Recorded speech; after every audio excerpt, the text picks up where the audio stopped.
Abs of fire! This is one of my favorite Pilates-based exercises. It's a non-traditional version of some very difficult work. Come down onto your back, be sure that the core is nice and engaged, keep the bottom ribs flat, and try not to leave any space under your lower back.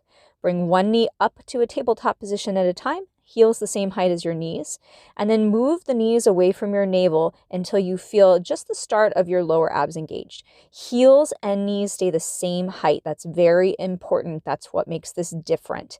So you're going to bring the legs out, keeping your shins parallel with the ceiling, just until you feel those lower abs engage. And then when they come in, be sure that your knees rest over your hips. So that can be a very difficult feeling or position. I like to take my hands and block them.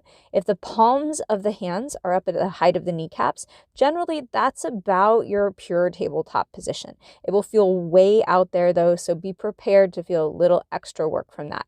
Be sure that the rib cage and the lower back remain still on the mat.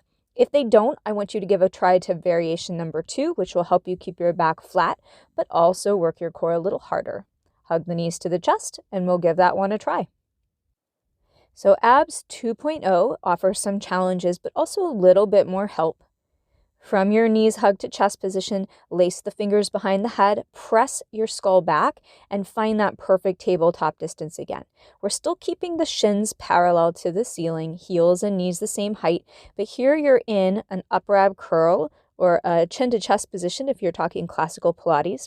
There's still space between the chin and the chest, but it helps you bring your bottom ribs down and activates the core in a slightly different way.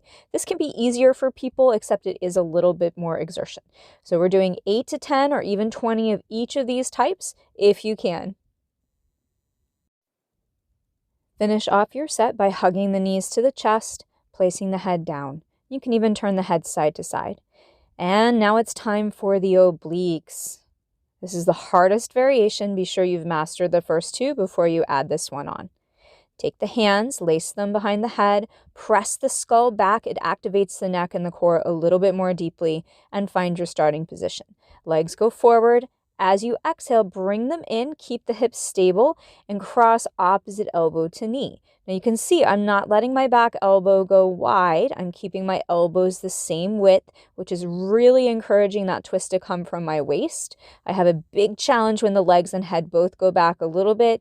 Deep exhale to activate the core as the knees come in. Here, my best goal is to usually try about 5 to 8 sets. If you enjoyed this Mobilibite, please like, subscribe, and share. New videos are added every week.